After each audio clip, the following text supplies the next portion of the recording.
Hello friends, good morning, welcome back to my channel. তো নতুন blog শুরু করলাম একদম রেডি সেডি হয়ে। আমরা কোথায় যাচ্ছি বলো তো? একদম মানে ওলা বুক করেছি, ওলা আনতে চলে এসছে আমাদেরকে, আর সবাই বসেও গেছি। আর একে দেখো এর অবস্থা। ঠিক আমি ভিডিওটা চালু করব তখনই ও আর আমাকে এরকমভাবে মুখ ভ্যাংচাবে। তো যাই হোক, দিল্লির শহরটা একটু একটু করে তোমাদেরকে দেখিয়ে দিই। আর এখানে সত্যি বলতে আমি 6 বছর পরে বাবার বাড়িতে এলাম। আর মানে বাবা এসছি মানে বাবা তো অবশ্যই ঘোরাতে নিয়ে যাবে। আর যেহেতু আমার সব জায়গাগুলো দেখা আছে, সেই জন্য কোনো ইন্টারেস্ট সেরকম বেশি ছিল না। তাও যেহেতু বোন আসছে। আর দেখো, আমরা প্রথমে ইস্কন মন্দিরে চলে এলাম। ইস্কন মন্দির থেকে এখান থেকেই আমরা যাব। তো এখন আমরা চলে এসেছি লোটাস টেম্পলে। চলো তোমাদেরকেও সঙ্গে নিয়ে যাই। वीडियोग्राफर है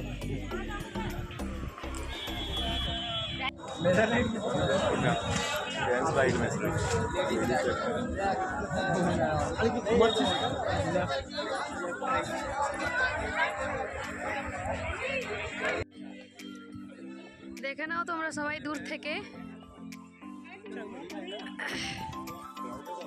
एक बार तुम आना, एक बार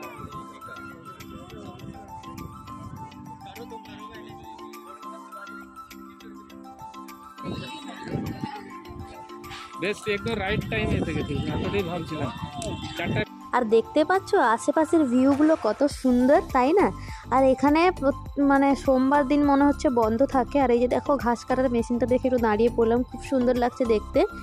আর কি বলতো, বিয়ে করে মানে এতদিন গেল, আর একটু টায়ার্ডও লাগছে আজকে, যেহেতু ঘুরতে বেরিয়েছি, একটু সময় তো লাগবে, তাই না? আর দেখো চলে এলাম। আর আমার বাবাকে দেখছো, বাবা তো তিলক করে সবসময়, মালা করছে হাতে নিয়ে।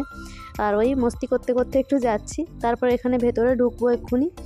আর দূর থেকে লোটাস টেম্পলটা দেখতে কি সুন্দর লাগে, পাশে গেলেও ততটাই সুন্দর লাগে। যারা যারা দেখেছো অবশ্যই কমেন্ট করে জানিও। আর দেখো চলে এলাম, ভেতরে ঢুকবো এবারে। জুতো নিচে রাখতে হবে, তার জন্য ওই ব্যাগগুলো দিয়ে দিয়েছে। আর বর গেছে জুতোটা রাখতে, আর আমরা যাচ্ছি, কারণ জুতো পরে ওপরে ওঠা যাবে না, যেহেতু টেম্পল একটা মন্দির, প্রার্থনার জায়গা, সেই কারণে। কোনো ভেতরে ভগবান নেই, কিন্তু প্রার্থনা করে। কি আমার এটাকে ঠিক কী বলে আমি ঠিক জানি না। তো যাই হোক, দেখো এখানে এই পুল টাইপের করা আছে, কি সুন্দর। এখানে আমরা নিচে একবার এসেছিলাম, নিচেই বসছিলাম, অনেকক্ষণ টাইম কাটিয়েছি।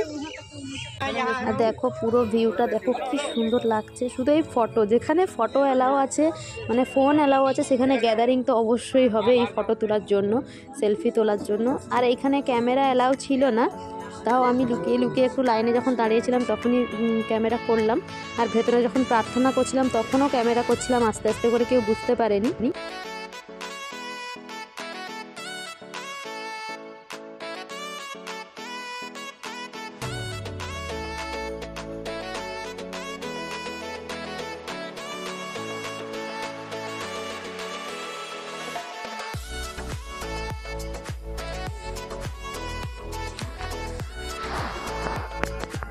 আর এখন ওই ভেতরে প্রার্থনা করে সবাই বাইরে বেরিয়ে চলে এসেছে। এই যে বোন, আর এই যে দেখো আমার পুত্তিটা, আর এই যে আমি বাইরে বেরিয়ে চলে এলাম। এখন এবারে যাব, কোথায় যাব বলো তো?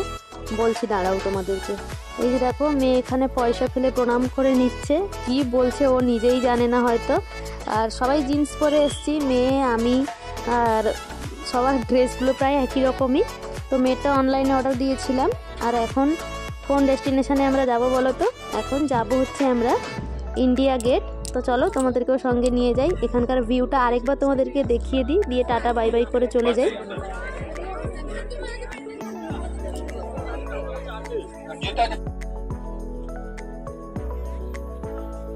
আর এই যে লোটাস টেম্পলের একটা কার্ডও পেয়ে গেলাম। আর এখানে দেখো আশেপাশের ভিউগুলো এত সুন্দর লাগছে, মনে হচ্ছে ভেতরে গিয়ে ফটো তুলি, কিন্তু এখানে অ্যালাউড নেই।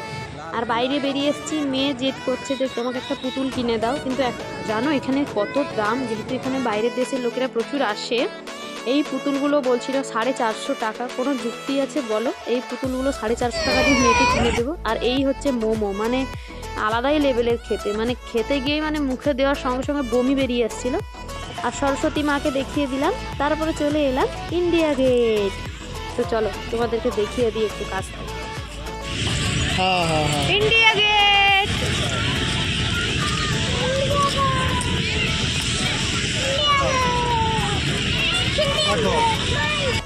এখনও আমরা ইন্ডিয়া গেটের সামনে যাইনি, সাইডে যে মানে ওই ফোয়ারা টাইপের আছে ওইখানে দাঁড়িয়ে একটু ফটো তুলছি।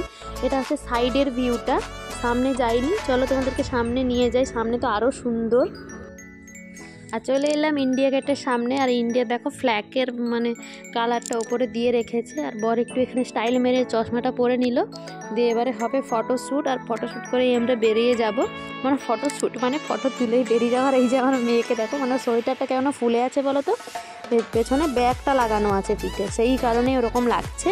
তো আমরা এখন যাচ্ছি মেট্রোতে করেই, তারপরে আমরা বাড়ি চলে যাব। আর এক জায়গায় কভার করার কথা ছিল কিন্তু আজকে টাইম আর হলো না।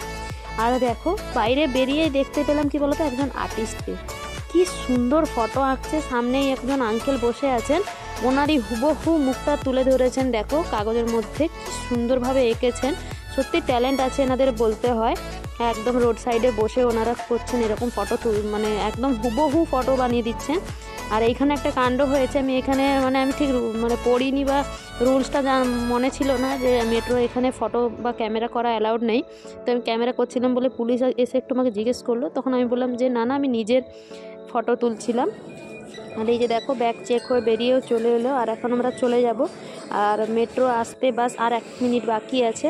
তো এখানে যেহেতু 2 মিনিট 3 মিনিট ছেড়ে ছেড়েই মেট্রো আসে, তো মেট্রো আমাদেরটা এখনও আসেনি। এবারে উঠে আমরা বাড়ি চলে যাব। অনেকটা টায়ার্ড লাগছে যেহেতু বিয়ে করে কাটলো, তারপরে এখানে ঘুরতে গেলাম। আর ধীরে ধীরে বাবার বাড়িতে থাকার দিনগুলো শেষ হয়ে আসছে, সেই কারণে মনটা আরও বেশি খারাপ লাগছে। তবুও আর কিছুদিন আছি, আর খুব ইন্টারেস্টিং ব্লগ আসবে এরপরে।